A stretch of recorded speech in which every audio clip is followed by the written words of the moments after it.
तो सभी को नमस्कार। आज की क्लास में हम जो कहानी करने जा रहे हैं उस कहानी का शीर्षक है उसने कहा था। और मुझे लगता है हिंदी साहित्य में कोई ऐसा विद्यार्थी नहीं होगा जिसने इस कहानी को नहीं सुना हो या नहीं पढ़ा हो, क्योंकि एक तो एमए के सिलेबस में लगी हुई है और कई राज्यों की जो एससीईआरटी की बुक्स हैं उनमें भी लगी हुई है और अपने आप में बहुत अलग है। ये कहानी का जो एक सौंधापन है, पवित्रता, प्रेम का जो एक जो पवित्र प्रेम की जो महक है वो बहुत अलग है। वो आज तो देखने में बिल्कुल नहीं मिलती, उस समय की कहानी है। इसका प्रकाशन वर्ष नोट कर लीजिए बच्चों, ये है 1915। 1915 में सरस्वती पत्रिका में प्रकाशित हुई थी, ध्यान रहेगा। और ये पूछा जाता है, असिस्टेंट प्रोफेसर के एग्ज़ाम में पूछा गया था, यूपीएचईसी के सिलेबस में। ये क्या कहते हैं, खैर हिंदी साहित्य तो लगा ही रहता है, इतिहास, कहानीकार, तो उसमें पूछा गया ये प्रश्न है इसका प्रकाशन वर्ष, है ना। तो पूछा जाता है, आप लोग ध्यान से नोट कर लीजिए। 1915 गुलेरी जी के बच्चों तीन कहानी इनकी आई हैं, जिसमें सबसे ज़्यादा प्रसिद्धि उनको इसी से मिली थी, उसने कहा था। और निबंध भी इनके प्रसिद्ध हुए हैं, सुखमय जीवन, बुद्धू का कांटा, ये सारे इन्हीं के हैं, गुलेरी जी के। तो चलिए अब शुरू करते हैं कहानी उसने कहा था। कहानी का शीर्षक ऐसा लगता है किसने कहा था और क्या कहा था, मन में एक सवाल उठता है। तो अब देख लेते हैं किसने कहा था। बड़े बड़े शहरों के इक्के गाड़ी वालों की जबान के कोड़ों से जिनकी पीठ छिल गई है और कान पक गए हैं, उनसे हमारी प्रार्थना है कि अमृतसर के बम्बू काट वालों की बोली का मरहम लगावें। तो पंजाबी खुशबू को लिए हुए है ये कहानी, पंजाब की पृष्ठभूमि पे है। तो यहाँ पे एक शहर का नाम आया है अमृतसर। अमृतसर के बम्बू काट वालों की बोली का मरहम लगावें, ठीक है। किस लिए मरहम लगाने की बात आ रही है? जो बड़े बड़े शहरों के जो इक्के गाड़ी वाले हैं ना, वो थोड़ा रफली बात करते हैं, तो उनकी जुबान के कोड़ों से जिनकी पीठ छिल गई है, ठीक। जब बड़े बड़े शहरों की चौड़ी सड़कों पर घोड़े की पीठ चाबुक से धुनते हुए इक्के वाले कभी घोड़े की नाली से अपना निकट संबंध स्थिर करते हैं, कभी राह चलते पैदलों की आंखों के न होने पर तरस खाते हैं, कभी उनके पैरों की उंगलियों के पोरों को चीत कर अपने ही को सताया हुआ बताते हैं और संसार भर की ग्लानि, निराशा और क्षोभ के अवतार बने नाक की सीध चले जाते हैं, तब अमृतसर में उनकी बिरादरी वाले तंग चक्करदार गलियों में हर एक लड्डी वाले के लिए ठहर कर सब्र का समुद्र उमड़ा कर, बचो खालसा जी, हटो भाई जी, ठहरना भाई, आने दो लाला जी, हटो बाछा, कहते हुए सफ़ेद फेंटों, खच्चरों और बत्तकों, गन्ने और घोमचे और भारे वाले के जंगलों में से राह खेते हैं। समझ में आ रहा है? ये नहीं आ रहा है, थोड़ा सा मैं समझा देती हूँ। यहाँ पे जो लेखक गुलेरी जी वर्णन कर रहे हैं, वो उस समय इक्के बहुत चलते थे। कोई बैठा है इक्के में? इक्के होते हैं बच्चों, घोड़े, बाहर सामने घोड़ा लगा रहता है, उसकी नाल उसके हाथ में रहती है, जो सवारी करवाता है, जो उसको चलाता है, और पीछे लकड़ी का बैठने का बना रहता है।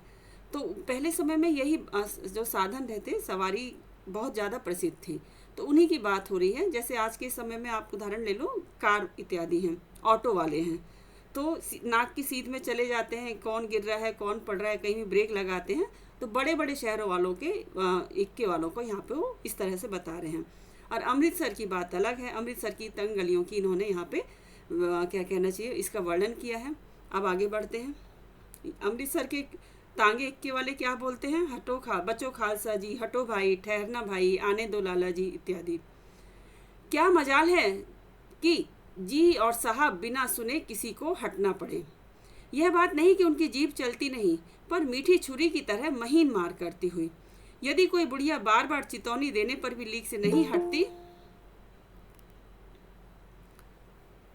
तो उनकी बचना वाली के ये नमूने हैं। कैसे कहते हैं? कोई अगर बुढ़िया बार बार पीछे से कहने पे भी रास्ता नहीं छोड़ती है, तो क्या बोलते हैं? ये हट जा जीणे जोगिए, हट जा कर्मा वालिए, हट जा पुत्ता प्यारिए, बच जा लंबी वालिए। पंजाबी भाषा है, समझ में आ रही होगी। कर्मों वाली हट जाओ, अपने बच्चों की प्यारी हट जाओ, हैं, लंबी उम्र जीने वाली हट जाओ। समष्टि में इनके अर्थ हैं, यहाँ अर्थ भी दे दी है। तू जीने योग्य है, तू भाग्यों वाली है, पुत्रों को प्यारी है, लंबी उम्र तेरे सामने है, तू क्यों मेरे पहिए के सामने आना चाहती है, बच जा। समझ में आ गया। अब ये वहाँ के तांगे इक्के वालों के बारे में इन्होंने यहाँ बताया है। अब आगे देखते हैं। ऐसे बम्बू काट वालों के बीच में होकर एक लड़का और एक लड़की चौक की दुकान पर आ मिले। उसके बालों और इसके ढीले सुथने से जान पड़ता था कि दोनों सिख हैं। सिखों के रहते ना बाल लंबे होते हैं, तो लड़के के बाल लंबे थे और इसके ढीले से वो लगे हुए थे, कहना चाहिए सुथने कह सकते हो, रिबन जैसा कुछ होता होगा, मुझे ढीले सुथने, ढीला ढाला पहनावा होगा, हो सकता है। वह अपने मामा के केश धोने के लिए दही लेने आया था। तो क्यों दुकान पे आया था वो? अपने मामा के लिए दही लेने आया था, सिर धोने के लिए, और यह रसोई के लिए बड़ियाँ लेने आई थी जो लड़की आई थी। दुकानदार एक परदेसी से गुथ रहा था जो शेर भर गीले पापड़ों की गड्डी को गिने बिना न हटता था। दुकानदार जो था, एक परदेसी उसकी दुकान पे आया हुआ था, उससे भिड़ा हुआ था, मतलब उससे बहस कर रहा था। वो किस चीज़ पे? शेर भर गीले पापड़ों की गड्डी को गिन रहा था। अब ये आपस में बात कर रहे हैं। तेरे घर कहाँ हैं? लड़के लड़की जो आए हैं वो आपस में बात कर रहे हैं। बच्चे हैं। मगरे में। और तेरे माझे में। यहाँ कहाँ रहती है? अतर सिंह की बैठक में, वे मेरे मामा होते हैं।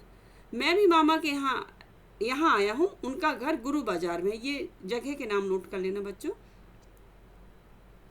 मगरे में रहता है और माझे में ये रहती है, और अतर सिंह उसके मामा हैं, और जो लड़के के मामा, इनका घर है गुरु बाजार में है। जगह का नाम नोट कर लेना। इतने में दुकानदार निपटा और इनका सौदा देने लगा। याद रखना क्या क्या लेने आए हैं ये लोग। लड़की बड़ी लेने आई है और लड़का दही लेने आया है अपने मामा के बालों के लिए। सौदा लेकर दोनों साथ साथ चले। कुछ दूर जाकर लड़के ने मुस्कुराकर पूछा, तेरी कुड़माई हो गई? ये बहुत प्रसिद्ध डायलॉग है बच्चों, यही इस कहानी का एक कहना चाहिए ऐसा वो है कि यही इनके बीच में पहला संवाद है, समझ लो एक तरह से। अभी तो केवल बातचीत हुई थी, पूछा था कहाँ रहते हैं, अभी अब मुद्दे की बात पे उतर आया बच्चा। तेरी कुड़माई हो गई अर्थात तेरी सगाई हो गई।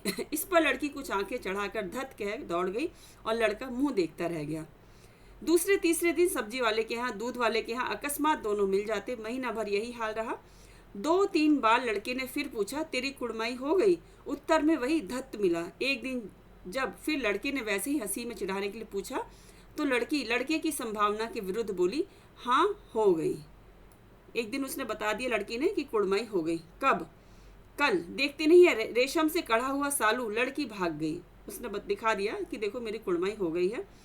लड़के ने घर की राह ली। रास्ते में एक लड़के को मोरी में अब उसका मूड खराब हो गया था। एक लड़के को उसने मोरी में ढकेल दिया। एक छावड़ी वाले की दिन भर की कमाई खोई, कुत्ते पर पत्थर मारा और एक गोभी वाले के ढेले में दूध उड़ेल दिया। सामने नहाकर आती हुई किसी वैष्णवी से टकराकर अंधे की उपाधि पाई, तब कहीं घर पहुंचा। अब ये बचपन में इसका दिल एकदम टूट गया जब उसे पता चला जिसको पसंद कर रहा है उसकी कुड़माई हो गई है करके। चल अब दूसरा अध्याय समझ लो, शुरू होता है कहानी का। ये बचपन का सीन था और ये कहानी इस मामले में भी विशेष है बच्चों कि हिंदी की ये पहली कहानी है जो पूर्व दीप्ति शैली में लिखी गई है। इस तरह से भी प्रश्न इस पे बनता है, अर्थात फ्लैशबैक शैली में लिखी गई है। अब आ जाते हैं प्रेजेंट में। अब वर्तमान में क्या हो रहा था यहाँ पे। राम राम, यह भी कोई लड़ाई है? दिन रात खंदकों में बैठे हड्डियां अकड़ गई। लुधियाना से 10 गुना जाड़ा और मेह से बर्फ ऊपर से। पिंडलियों तक कीचड़ में धसे हुए हैं, जमीन कहीं दिखती नहीं। घंटे 2 घंटे में कान के पर्दे फाड़ने वाले धमाके के साथ सारी खंदक हिल जाती है और 100-100 गज धरती उछल पड़ती है। इस गैबी गोले से बचे तो कोई लड़े। नगर कोट का जलजला सुना था। यहाँ दिन में 25 जलजले होते हैं। जो कहीं खंदक से बाहर साफा या कूनी निकल गई तो चटाक से गोली लगती है। न मालूम बेईमान मिट्टी में लेटे हुए हैं या घास की पत्तियों में छिपे रहते हैं। तो ये प्रथम विश्व युद्ध की बात हो रही है बच्चों। अब ये यहाँ पे युद्ध का दृश्य है। लहना सिंह और 3 दिन है। लहना सिंह इसका मुख्य, जो बच्चा अभी हमने देखा ना जो पूछ रहा था तेरी कुड़माई हो गई, यही लहना सिंह है। अभी बड़े हो गए हैं, फौज में आ गए हैं। 4 तो खंदक में बिता ही दिए। परसों रिलीफ आ जाएगी और फिर 7 दिन की छुट्टी। अपने हाथों झटका करेंगे और पेट भर खाकर सो रहेंगे। उसी फिरंगी मैम के बाग में मखमल का सा हरा घास है और फल और दूध की वर्षा कर देती है। लाख कहते हैं दाम नहीं लेती, कहती है तुम राजा हो, मेरे मुल्क को बचाने आए हो। ये आपस में बात कर रहे हैं कि 3 दिन और हैं और उसके बाद इनको रिलीफ हो जाएगी, छुट्टी मिलेगी। 4 दिन तक एक पलक नींद नहीं मिली। बिना फेरे घोड़े, ये बच्चों ये आ चुका है, ये जो कथन है एक बार परीक्षा में आ चुका है। बिना फेरे घोड़ा बिगड़ता है और बिना लड़े सिपाही। मुझे तो संगीन चढ़ाकर मार्च का हुक्म मिल जाए, फिर 7 जर्मनों को अकेला मार कर न लौटूं तो मुझे दरबार साहिब की दहली पर मत्था टेकना नसीब न हो। पाजी कहीं के कलों के घोड़े संगीन देखते ही मुंह फाड़ देते हैं और पैर पकड़ने लगते हैं। यूं अंधेरे में 30-30 मन का गोला फेंकते हैं। उस दिन धावा किया था, 4 मील तक एक जर्मन नहीं छोड़ा था। पीछे जनरल ने हट जाने का कमान दिया, नहीं तो। ये इनका जो युद्ध हो रहा है जर्मनों के उससे हो रहा है, जर्मनों की सेना है उधर। और ये इसका अर्थ समझ लो, बिना फेरे घोड़ा बिगड़ता है और बिना लड़े सिपाही। एक तरह का मुहावरा है, ये मुहावरेदार भाषा का प्रयोग है। मतलब घोड़े को ना बार बार उसको उसका मालिक ना उसके पीठ पे हाथ फेरता है, अगर ना फेरे तो घोड़ा बेलगाम हो जाता है और सिपाही को अगर युद्ध करने को ना मिले तो वो बेकार हो जाता है। ये यहाँ पे मुहावरे रूप में आई है कि बिना फेरे घोड़ा बिगड़ता है, बिना लड़े सिपाही। आगे देखते हैं। नहीं तो सीधे बर्लिन पहुंच जाते। क्यों? सूबेदार हजारा सिंह ने मुस्कुराकर कहा। ये दूसरा कैरेक्टर नोट कर लो, सूबेदार हजारा सिंह। लड़ाई के मामले जमादार या नायक के चलाए नहीं चलते। बड़े अफसर दूर की सोचते हैं। 300 मील का सामना है, एक तरफ बढ़ गए तो क्या होगा? सूबेदार जी सच है, लहना सिंह बोला, पर करें क्या? हड्डियों में तो जाड़ा धंस गया है, सूर्य निकलता नहीं और खाई में दोनों तरफ से चंबे की बावलियों के से सोते झर रहे हैं। एक धावा हो जाए तो गर्मी आ जाए, एक हमला हो जाए, आक्रमण हो जाए तो गर्मी आ जाए। उद्यमी उठ, सिगड़ी में कोले डाल। वजीरा तुम 4 जने बाल्टियां लेकर खाई का पानी बाहर फेंको। एक वजीरा सिंह है एक, ठीक है। हजारा सिंह हो गया, लहना सिंह तो मेन किरदार है ही, हजारा सिंह और ये वजीरा सिंह वो बाल्टियां मतलब कि खाई का पानी बाहर फेंकने की बात कर रहे हैं। महासिंह शाम हो गई है, खाई के दरवाजे का पहरा बदल ले। यह कहते हुए सूबेदार सारी खंदक में चक्कर लगाने लगा। वजीरा सिंह पलटन का विदूषक था। ये प्रश्न भी आया था, अभी मैंने जब रिवीजन वाले क्वेश्चंस कराए थे उसमें भी ये था कि विदूषक कौन था। विदूषक होता है बच्चों जो हंसाने का काम करता है। अब सिपाहियों के मनोरंजन के लिए तो वहाँ कुछ ऐसा था नहीं, मोबाइल तो उस समय होते नहीं थे, तो एक विदूषक रहता था जो अपनी हरकतों से सबको हंसाने का काम करता था। तो ये कौन है? विदूषक का नाम है इसमें वजीरा सिंह। बाल्टी में गंदला पानी भर कर खाई के बाहर फेंकता हुआ बोला, मैं पाधा बन गया हूँ, करो जर्मनी के बादशाह का तर्पण। इस पर सब खिलखिला पड़े और उदासी के बादल फट गए। ये वाला कथन भी आ गया है, मैं पौधा नहीं है, ये पाधा ही है, मैं पाधा बन गया हूँ। लहना सिंह ने दूसरी बाल्टी भरकर उसके हाथ में देकर कहा, अपनी बाड़ी के खरबूजे में पानी दो, ऐसा खाद का पानी पंजाब भर में नहीं मिलेगा। हाँ, देश क्या है, स्वर्ग है। मैं तो लड़ाई के बाद सरकार से 10 गुना जमीन यहाँ मांग लूंगा, फलों के बूटे लगाऊंगा।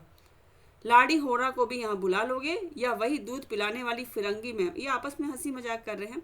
चुप कर, यहाँ वालों को शर्म नहीं, मतलब यहाँ के लोगों को शर्म नहीं, अपने देश की जो है संस्कारी होती हैं। देश की चाल है। आज तक मैं उसे समझा नहीं सका कि सिख तंबाकू नहीं पीते। वह सिगरेट देने में हट करती है, ओठों में लगाना चाहती है और मैं पीछे हटता हूँ तो समझाती है कि राजा बुरा मान गया, अब मेरे मुल्क के लिए लड़ेगा नहीं। अच्छा, अब बोध सिंह कैसा है? अच्छा है, जैसे मैं जानता ही नहीं हूँ। रात भर तुम अपने कंबल उसे उड़ाते हो और आप सिगड़ी के सहारे गुजार करते हो। उसके पहरे पर आप पहरा दे आते हो, अपने सूखी लकड़ी के तख्तों पर उसे सुलाते हो। आप कीचड़ में पड़े रहते हो, कहीं तुमने मांदे पड़ जाना। जाड़ा क्या है, मौत है, निमोनिया से मरने वालों को मुरब्बे नहीं मिला करते। ये पंक्ति भी आई हुई है, जाड़ा क्या है, मौत है, और निमोनिया से मरने वालों को मुरब्बे नहीं मिला करते। मेरा डर मत करो, मतलब मेरी चिंता मत करो, मैं तो बुलेल की खड्ड के किनारे मरूंगा। भाई कीरत सिंह की गोदी पर मेरा सिर होगा और मेरे हाथ के लगाए हुए आंगन के आम के पेड़ की छाया होगी। वजीरा सिंह ने त्योरियां चढ़ाकर कहा, क्या मरने मारने की बात लगाई है? मेरे जर्मनी और तुर्क हाँ भाइयों कैसे? अब ये पंक्ति आई हैं, दिल्ली शहर ते पिशोर नु जान दिए, कर लेना लौंगा द पपार मड़िए, कर लेना ना देना सौदा अड़िए, ओए लाड़ा चटाका कदुए नु कद्दू बढ़ाया वे मजेदार गुरिए, हुण लाड़ा चटाका कदुए नु। कौन जानता था कि दाढ़ियों वाले घर बारी सिख ऐसा लुच्चों का गीत गाएंगे। पर सारी खंदक इस गीत से गूंज उठी और सिपाही फिर ताजे हो गए, मानो 4 दिन से सोते और मौज ही करते रहे हों। देखो, थोड़े से ये हंसी मजाक कर लिया, हंसी चुटकुला सुना लिया, हंसी वाला गीत गा लिया और ये फ्रेश हो गए। अब ये तीसरा अंक है, इसमें अंक भी नोट करते चलो। दोपहर रात गई है, अंधेरा है, सन्नाटा छाया हुआ है। बोधा सिंह खाली बिस्कुटों के 3 टीनों पर अपने दोनों कंबल बिछाकर और लहना सिंह के 2 कंबल और एक बरान कोट ओढ़कर सो रहा है। देखो, रात सन्नाटा छाया हुआ है। बोधा सिंह क्या है, बिस्कुट के जो टीन थे उस पे अपने दोनों कंबल बिछा दिए हैं और लहना सिंह के 2 कंबल और एक बरान कोट ओढ़कर सोया हुआ है। लहना सिंह पहरे पर खड़ा हुआ है, एक आंख खाई के मुंह पर है और एक बोधा सिंह के दुबले शरीर पर। बोधा सिंह करा, ये तबीयत इसकी ठीक नहीं बोधा सिंह की, तो इसको आराम दे रहे हैं। क्यों बोधा भाई, क्या है? पानी पिला दो। लहना सिंह ने कटोरा उसके मुंह से लगाकर पूछा। कहो कैसे हो? पानी पीकर बोधा बोला। कंपनी छूट रही है, रोम रोम में तार दौड़ रहे हैं, दांत बज रहे हैं। अच्छा, मेरी जर्सी पहन लो। और तुम? मेरे पास सिगड़ी है और मुझे गर्मी लगती है, पसीना आ रहा है। देखो, इतनी ठंड में उसको बचाने के लिए उसको अपनी जर्सी दे रहा है और उससे कह रहा है कि मेरे पास सिगड़ी है, अंगीठी है, मुझे गर्मी लगती है, पसीना आ रहा है। ना, मैं नहीं पहनता, 4 दिन से तुम मेरे लिए। हाँ, याद आई, मेरे पास दूसरी गर्म जर्सी है, आज सवेरे ही आई है, विलायत से बुन बुन कर भेज रही हैं मैमे। गुरु उनका भला करें, यूं कहकर लहना अपना कोट उतार कर जर्सी उतारने लगा। सच कहते हो? और नहीं झूठ? यूं कहकर ना ही करते बोधा को उसने जबरदस्ती जर्सी पहना दी और आप खाकी कोट और जीन का कुर्ता भर पहनकर पहरे पर आ खड़ा हुआ। मेम की जर्सी की कथा केवल कथा थी, कोई जर्सी नहीं आई थी, उसको वो पहनता नहीं करके उसने झूठ बोल के उसको अपनी जर्सी पहना दी थी। आधा घंटा बीता, इतने में खाई के मुंह से आवाज आई, सूबेदार हजारा सिंह। कौन? लप्टन साहब, हुक्म हुजूर, कहकर सूबेदार तनकर फौजी सलाम करके सामने हुआ। देखो, इसी दम धावा करना होगा। मील भर की दूरी पर पूरब के कोने में एक जर्मन खाई है, उसमें 50 से ज्यादा जर्मन हैं। इन पेड़ों के नीचे नीचे 2 खेत काट कर रास्ता है, 3-4 घुमाव है, जहाँ मोड़ है वहाँ 15 जवान खड़े कर आया हूँ। तुम यहाँ 10 आदमी छोड़कर सबको साथ ले जाकर उनसे जा मिलो। खंदक छीन कर वहीं जब तक दूसरा हुक्म न मिले डटे रहो, हम यहाँ रहेगा। अब सूबेदार जी इनको हुक्म दे रहे हैं, जो हुक्म। चुपचाप सब तैयार हो गए। बोधा भी कंबल उतारकर चलने लगा। तब लहना सिंह ने उसे टोका। लहना सिंह आगे हुआ तो बोधा के बाप सूबेदार ने उंगली से बोधा की ओर इशारा किया। तो ये यहाँ पे आपको ये भी समझ में आ गया होगा कि जो सूबेदार है, जो हुक्म दे रहा है, वो बोधा का बाप है। बोधा की तबीयत ठीक नहीं तो उसको रुकने का इशारा कर रहा है। लहना सिंह समझकर चुप हो गया। पीछे 10 आदमी कौन रहे, इस पर बड़ी हुज्जत हुई। कोई रहना नहीं चाहता था। समझा बुझाकर सूबेदार ने मार्च किया। लप्टन साहब लहना की सिगड़ी के पास मुंह फेर कर खड़े हो गए और जेब से सिगरेट निकालकर सुलगाने लगे। 10 मिनट बाद उन्होंने लहना की ओर हाथ बढ़ाकर कहा, लो तुम भी पियो। आंख मारते मारते लहना सिंह सब समझ गया। मुंह का भाव छिपाकर बोला, लाओ साहब। हाथ आगे करते ही उसने सिगड़ी के उजाले में साहब का मुंह देखा, बाल देखे, तब उसका माथा ठनका, है ना। अब सिपाही है, उसको समझ में आ गया कुछ दाल में काला है। लप्टन साहब के पट्टियों वाले बाल एक ही दिन में कहाँ उड़ गए और उनकी जगह कैदियों से कटे बाल कहाँ से आ गए? शायद साहब शराब पिए हुए हैं और उन्हें बाल कटवाने का मौका मिल गया है। लहना सिंह ने जांचना चाहा। लप्टन साहब 5 वर्ष से उसकी रेजिमेंट में थे। ये दुश्मन के फौज से आए हैं। क्यों साहब, हम लोग हिंदुस्तान कब जाएंगे? लहना सिंह अपना शक वो पुख्ता करने के लिए पूछ रहा है। लड़ाई खत्म होने पर। क्यों, क्या यह देश पसंद नहीं? नहीं साहब, शिकार के वे मजे यहाँ कहाँ। याद है 5 साल नकली लड़ाई के पीछे हम आप जगाधरी जिले में शिकार करने गए थे? हाँ, वहीं जब आप खोते पर सवार थे और आपका खान समा अब्दुल्ला रास्ते के एक मंदिर में जल चढ़ाने को रह गया था। बेशक पाजी कहीं का, सामने से वह नील गाय निकली कि ऐसी बड़ी मैंने कभी न देखी थी और आपकी एक गोली कंधे में लगी और पुट्ठे में निकली। ऐसे अफसर के साथ शिकार खेलने में मजा है। क्यों साहब, शिमले से तैयार होकर उस नील गाय का सिर आ गया था न? आपने कहा था रेजिमेंट की मेस में लगाएंगे। हाँ, पर मैंने वह विलायत भेज दिया। ऐसे बड़े बड़े सींग 2-2 फुट के तो होंगे। हाँ, लहना सिंह 2 फुट 4 इंच के थे। तुमने सिगरेट नहीं पिया? पीता हूँ साहब, दिया सलाई ले आता हूँ, कहकर लहना सिंह खंदक में घुसा। अब उसे संदेह नहीं रहा था। उसने झटपट निश्चय कर लिया कि क्या करना चाहिए। अब उसे पता चल गया कि उसके सूबेदार नहीं है, ये कोई दुश्मन पार्टी का है। अंधेरे में किसी सोने वाले से वह टकराया। कौन? वजीरा सिंह। हाँ, क्यों लहना, क्या क़यामत आ गई? जरा तो आंख लगने दी होती। होश में आओ, कयामत आई है, लेफ्टिनेंट साहब की वर्दी पहनकर आई है। क्या? लेफ्टिनेंट साहब या तो मारे गए हैं या कैद हो गए, उनकी वर्दी पहनकर यह कोई जर्मन आया है। सूबेदार ने इसका मुंह नहीं देखा, मैंने देखा और बातें की। सोहरा साफ उर्दू बोलता है पर किताबी उर्दू। मुझे पीने को सिगरेट दिया है। मतलब अब बता रहा है कि इसको शक क्यों हुआ। लेफ्टिनेंट साहब या तो मारे गए हैं या कैद हो गए और उन्हीं की वर्दी पहनकर ये जर्मन सिपाही कोई यहाँ पे आ गया है। तो अब मारे गए, धोखा है, सूबेदार हो रहा, कीचड़ में चक्कर काटते फिरेंगे और यहाँ खाई पर धावा होगा। उठो, एक काम करो, पलटन के पैरों के निशान देखते देखते दौड़ लगो, अभी बहुत दूर न गए होंगे, क्योंकि पलटन को तो भेज दिया था ना। सूबेदार से कहो एकदम लौट आए, खंदक की बात झूठ है, चले जाओ, खंदक के पीछे से निकल जाओ, पत्ता तक न खड़के, देर मत करो। हुक्म तो यह है कि यही ऐसी तैसी हुक्म की। मेरा हुक्म जमादार लहना सिंह जो इस वक्त यहाँ सबसे बड़ा अफसर है, उसका हुक्म है।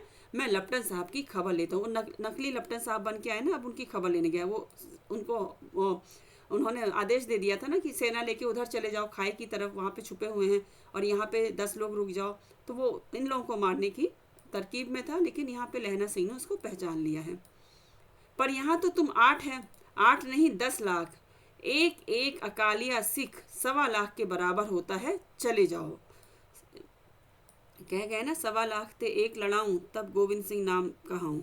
तो एक एक अकालिया सिख 1.25 लाख के बराबर होते हैं और लहना सिंह ऑर्डर दे रहा है, चले जाओ। लौट कर खाई के मुहाने पर लहना सिंह दीवार से चिपक गया। उसने देखा कि लेफ्टिनेंट साहब ने जेब से बेल के बराबर 3 गोले निकाले, जो नकली लेफ्टिनेंट हैं। तीनों को जगह जगह खंदक की दीवारों में घुसेड़ दिया और तीनों में एक तार सा बांध दिया। तार के आगे सूत की एक गुत्थी थी, जिसे सिगड़ी के पास रखा, बाहर की तरफ जाकर दिया सलाई जलाकर गुत्थी पर रखने। इतने में बिजली की तरह दोनों हाथ से उल्टी बंदूक को उठाकर लहना सिंह ने साहब की कोहनी पर तान कर दे मारा। धमाके के साथ साहब के हाथ से दिया सलाई गिर पड़ी। लहना सिंह ने एक कुंदा साहब की गर्दन पर मारा और साहब आंख मीन गॉट कहते हुए चित हो गए। लहना सिंह ने तीनों गोले बीन कर खंदक के बाहर फेंके और साहब को घसीट कर सिगड़ी के पास लिटाया। जेबों की तलाशी ली, 3-4 लिफाफे और एक डायरी निकालकर उन्हें अपनी जेब के हवाले किया। इस पर विजय पाली लहना सिंह ने। साहब की मूर्छा हटी। लहना सिंह हंसकर बोला, क्यों लेफ्टिनेंट साहब, मिजाज कैसा है? आज मैंने बहुत बातें सीखी। यह सीखा कि सिख सिगरेट पीते हैं। देखो, सिख लोग सिगरेट नहीं पीते, लेकिन सिगरेट ऑफर कर रहा था ना। यह सीखा कि सिख सिगरेट पीते हैं। यह सीखा कि जगाधरी के जिले में नील गायें होती हैं और उनके 2 फुट 4 इंच के सींग होते हैं।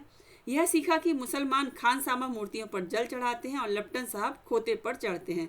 पर यह तो कहो, ऐसी साफ उर्दू कहाँ से सीखा है? हमारे लेफ्टिनेंट साहब तो बिना डेम के 5 लफ्ज भी नहीं बोला करते थे। लहना ने पतलून के जेबों की तलाशी नहीं ली थी। साहब ने मानो जाड़े से बचने के लिए दोनों हाथ जेब में डाले। लहना सिंह कहता गया, चालाक तो बड़े हो, पर माझे का लहना इतने बरस लेफ्टिनेंट साहब के साथ रहा है। माझे शहर जिस जगह रहता था उसका नाम है। उसे चकमा देने के लिए 4 आंखें चाहिए। 3 महीने हुए एक तुर्की मौलवी मेरे गांव आया था। औरतों को बच्चे होने की ताबीज बांटता था और दवाई देता था। चौधरी के बड़ के नीचे मंजा बिछाकर हुक्का पीता रहता था और कहता था कि जर्मनी वाले बड़े पंडित हैं, वेद पढ़ पढ़ कर उसमें से विमान चलाने की विद्या जान गए। गौ को नहीं मारते, हिंदुस्तान में आएंगे तो गौ हत्या बंद कर देंगे। मंडी के बनियों को बहकाता कि डाक खाने से रुपया निकाल लो, सरकार का राज्य जाने वाला है। डाक बाबू पोलू राम भी डर गया था। मैंने मुल्ला जी की दाढ़ी मूड़ दी और गांव से बाहर निकाल कर कहा कि जो मेरे गांव में पैर रखा तो। अब उसकी जेब की तलाशी नहीं ली थी ना, और ये बात में लग गया है। अब देखो, साहब की जेब में से पिस्तौल चला और लहना की जाग में गोली लगी। इधर लहना की हेनरी मार्टिन के 2 फायरों ने साहब की कपाल क्रिया कर दी। धड़ाका सुनकर सब दौड़ाए। इधर लहना ने भी उन पे फायर कर दिया और वो उसी समय क्या कहना चाहिए, स्वर्ग सिधार गए। बोधा चिल्लाया, क्या है? लहना सिंह ने उसे कहकर सुला दिया कि एक हड़का हुआ कुत्ता आया था, मार दिया, और औरों से सब हाल कह दिया। सब बंदूकें लेकर तैयार हो गए। लहना ने साफा फाड़कर घाव के नीचे दोनों तरफ पट्टियां, उसकी जांघ में लग गई थी गोली, उसने अपना साफा जो सिर में लगाते हैं उसको फाड़ा और दोनों तरफ पट्टियां कसकर बांधी। घाव मांस में ही था, पट्टियों के कसने से लहू निकलना बंद हो गया। इतने में 70 जर्मन चिल्लाकर खाई में घुस पड़े। सिखों की बंदूकों की बाढ़ ने पहले धावे को रोका, दूसरे को रोका, पर यहाँ थे 8। लहना सिंह तक तक कर मार रहा था। वह खड़ा था और लेटे हुए थे, और वे 70। अपने मुर्दा भाइयों के शरीर पर चढ़कर जर्मन आगे घुसे आते थे। थोड़े से मिनटों में वे अचानक आवाज आई, वाह गुरु जी की फतेह, वाह गुरु जी का खालसा।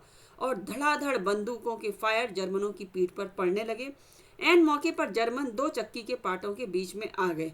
पीछे से सूबेदार हजारा सिंह के जवान आग बरसाते थे और सामने लहना सिंह के साथियों के रंग संगीन चल रहे थे। पास आने पर पीछे वालों ने भी संगीन पिरोना शुरू कर दिया। वो लोग इतनी संख्या में ज्यादा थे, तब भी इन लोगों ने उन पे विजय पा ली। अकाल पुरुष, एक किलकारी और अकाल सिक्खा दी फौज आई, वाह गुरु जी की फतेह, वाह गुरु जी का खालसा। सत श्री अकाल पुरुष। और लड़ाई खत्म हो गई। 63 जर्मन या तो खेत रहे थे या करहा रहे थे। खेत रहना हार जाना, या कहना चाहिए मर जाना, उसमें युद्ध में मर जाना, या करहा रहे थे। फिर से बता देती हूँ, दोनों तरफ से इन पे बौछारें हो रही थी, जर्मनों को घेर लिया था। पीछे से कौन थे? पीछे से थे सूबेदार जी कह सकते हो, और आगे से लहना सिंह की वो थे, जो 7-8 लोग थे इसके इधर से फायर पे फायर हो रहे थे। और जैसे चक्की के बीच में फंस गए हों जर्मन लोग, ऐसे 2 पार्टों के बीच में आ गए थे। और पीछे से देखा सूबेदार के जवान आग बरसा रहे थे और सामने लहना सिंह के साथी। अब एक किलकारी और जो जैनात सुनाई दी, अकाल सिक्खा दी फौज आई, वाह गुरु जी की, वाह गुरु दी फतेह और वाह गुरु जी दा खालसा। सत श्री अकाल पुरुष। लड़ाई खत्म हो गई। सिखों में 15 के प्राण गए। ये इनके 15 सिपाही मारे गए और उनके जर्मनों के 63। सूबेदार के दाहिने कंधे में गोली आर पार निकल गई। लहना सिंह की पसली में एक गोली लगी। उसने घाव को खंदक की गीली मिट्टी से पूर लिया। मिट्टी लगा देते हैं घाव में, उसने भी अपनी घाव में मिट्टी लगा ली और बाकी का साफा कसकर कमरबंद की तरह लपेट लिया। किसी को खबर नहीं हुई कि लहना को दूसरा घाव भारी लगा, जो गोली का घाव था। उसने किसी को बताया नहीं। लड़ाई के समय चांद निकल आया था, ऐसा चांद जिसके प्रकाश से संस्कृत कवियों का दिया हुआ शयी नामक सार्थक होता है। और हवा ऐसी चल रही थी जैसी वाण भट्ट की भाषा में दंत वीणोपदेशाचार्य कहलाती। वजीरा सिंह कह रहा था कि कैसे मन भर फ्रांस की भूमि मेरे बूटों से चिपक रही थी जब मैं दौड़ा दौड़ा सूबेदार के पीछे गया था। सूबेदार लहना सिंह से सारा हाल सुन और कागजात पाकर वे उसकी तुरंत बुद्धि को सराह रहे थे और कह रहे थे कि तू न होता तो आज सब मारे जाते। सूबेदार जो उसकी बुद्धि की सराहना कर रहे हैं लहना सिंह की, क्योंकि लहना सिंह को ही शक हुआ कि उनकी पलटन में वो घुस आया है जर्मन। इस लड़ाई की आवाज़ 3 मील दाहिनी ओर की खाई वालों ने सुन ली थी। उन्होंने पीछे टेलीफोन कर दिया था। वहां से झटपट 2 डॉक्टर और 2 बीमार ढोने की गाड़ियां चली, जो कोई 1.5 घंटे के अंदर अंदर आ पहुंची। फील्ड अस्पताल नजदीक था, सुबह होते होते वहां पहुंच जाएंगे, इसलिए मामूली पट्टी बांधकर एक गाड़ी में घायल लिटाए गए और दूसरी में लाशें रखी गई। सूबेदार ने लहना सिंह की जांघ में पट्टी बंधवानी चाहिए, पर उसने यह कहकर टाल दिया कि थोड़ा घाव है, सवेरे देखा जाएगा। बोधा सिंह ज्वर में बर्रा रहा था, वह गाड़ी में लिटाया गया। लहना को छोड़कर सूबेदार जाते नहीं थे। यह देख लहना ने कहा, तुम्हें बोधा की कसम है और सूबेदारनी जी की सौगंध है जो इस गाड़ी में न चले जाओ। बेचारा अपना रुक गया और उनको सूबेदार को भेज दिया और उसके बेटे को बोधा सिंह को, उसको ज्वर था क्योंकि। और तुम मेरे लिए वहां पहुंचकर गाड़ी भेज देना, और जर्मन मुर्दों के लिए भी तो गाड़ियां आती होंगी। मेरा हाल बुरा नहीं है, देखते नहीं मैं खड़ा हूँ। वजीरा सिंह है मेरे पास ही है। अच्छा, पर बोधा गाड़ी पर लेट गया। भला आप भी चढ़ जाओ। सुनिए तो सूबेदारनी होरा को चिट्ठी लिखो तो मेरा मत्था टेकना, लिख देना, और जब घर जाओ तो कह देना कि मुझसे जो उसने कहा था वह मैंने कर दिया। ये जो उसने कहा था, वही सूबेदारनी बच्ची जो है अब सूबेदारनी बन गई है। होरा नाम उसका, होरा, लहना सिंह और होरा। गाड़ियां चल पड़ी थी। सूबेदार ने चढ़ते चढ़ते लहना का हाथ पकड़कर कहा, तैने मेरे और बोधा के प्राण बचाए हैं, लिखना कैसा? साथ ही घर चलेंगे। अपनी सूबेदारनी को तू ही कह देना उसने क्या कहा था, पूछ रहा है। अब आप गाड़ी पर चढ़ जाओ, मैंने जो कहा वह लिख देना और कह भी देना। गाड़ी के जाते लहना लेट गया। वजीरा पानी पिला दे और मेरा कमरबंद खोल दे, तर हो रहा है, मतलब लहू से भीग गया है। अब 5वें नंबर का अंक आ गया है। मृत्यु से ये बच्चे, ये वाली पंक्ति भी आई हुई है, बहुत प्रसिद्ध पंक्ति है इसकी। मृत्यु के कुछ समय पहले स्मृति बहुत साफ हो जाती है। जन्म भर की घटनाएं एक एक करके सामने आती हैं और सारे दृश्यों के रंग साफ होते हैं। समय की धुंध बिल्कुल उन पर से हट जाती है। अब ये मरते समय बचपन की याद कर रहा है। फिर से देखो पुरानी स्मृति आ गई है। लहना सिंह 12 वर्ष का है। अमृतसर के अमृतसर में मामा के यहाँ आया हुआ है, दही वाले के यहाँ, सब्जी वाले के यहाँ, हर कहीं उसे एक 8 वर्ष की लड़की मिल जाती है। याद रखना बच्चों, ये लहना सिंह 12 वर्ष का है और लड़की 8 वर्ष की है। उम्र भी पूछी जाती है। जब वह पूछता है तेरी कुड़माई हो गई, तब धत कहकर वह भाग जाती है। एक दिन उसने वैसे ही पूछा तो उसने कहा हाँ कल हो गई, देखते नहीं यह रेशम के फूलों वाला सालू। सुनते ही लहना सिंह को दुख हुआ, क्रोध हुआ, क्यों हुआ पता नहीं, ये क्वेश्चन मार्क है। वजीरा सिंह पानी पिला दे, अब वर्तमान में है, फिर से याद कर रहा है। 25 वर्ष बीत गए, ये 12 वर्ष का था, अब 25 वर्ष और ऐड कर लो। अब लहना सिंह नंबर 77 राइफल्स में जमादार हो गया है। ये भी पूछा जाता है कि किस में जमादार था, तो याद रखना नंबर 77 राइफल्स में था। उस 8 वर्ष की कन्या का ध्यान ही न रहा, न मालूम वह कभी मिली थी या नहीं। 7 दिन की छुट्टी लेकर जमीन के मुकदमे की पैरवी करने वह अपने घर गया। वहाँ रेजिमेंट के अफसर की चिट्ठी मिली कि फौज लाम पर जाती है, फौरन चले आओ।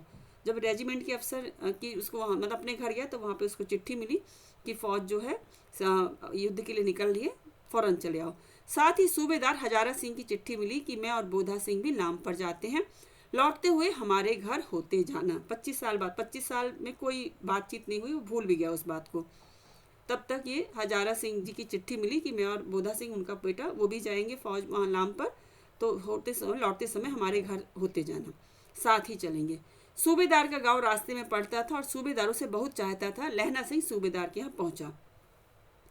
जब चलने लगे तब सूबेदार बेड़े में से निकल कर आया, बोला लहना सूबेदारनी तुमको जानती है, बुलाती है, जा मिला। लहना सिंह भीतर पहुंचा। सूबेदारनी मुझे जानती है? कब से? रेजिमेंट के क्वार्टरों में तो कभी सूबेदार के घर के लोग रहे नहीं। दरवाजे पर जाकर मत्था टेकना चाहा, आशीष सुनी। लहना सिंह चुप। मुझे पहचाना नहीं? वो सूबेदारनी उससे पूछ रही मुझे पहचाना? ये कहता नहीं। तेरी कुड़माई हो गई, धत कल हो गई, देखते नहीं रेशमी बूटों वाला सालू अमृतसर में, बता रही है सूबेदारनी। भावों की टकराहट से मूर्छा खुली, करवट बदली, पसली का घाव बह निकला। वजीरा पानी पिला, उसने कहा था। फिर से उसे याद आ रहा है, स्वप्न चल रहा है। सूबेदारनी कह रही है मैंने तेरे को आते ही पहचान लिया। एक काम कहती हूँ, मेरे तो भाग फूट गए। सरकार ने बहादुरी का खिताब दिया है, लायलपुर में जमीन दी है।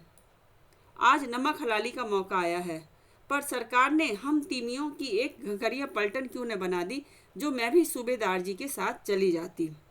एक बेटा है, फौज में भर्ती हुए उसे 1 ही बरस हुआ है।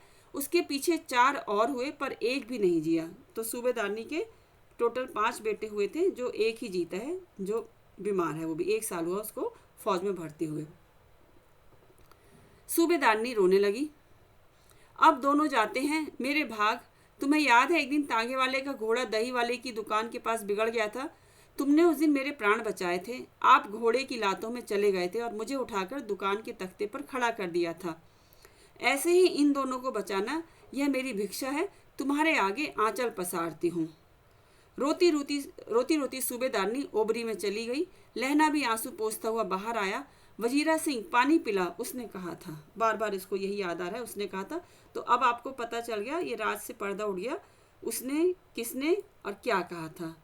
उसने कहा था, सूबेदारनी ने कहा था, होरा जो है, और क्या कहा था कि उसके पति और बच्चों के प्राण बचाना, जैसे बचपन में तुमने मेरे बचाए थे।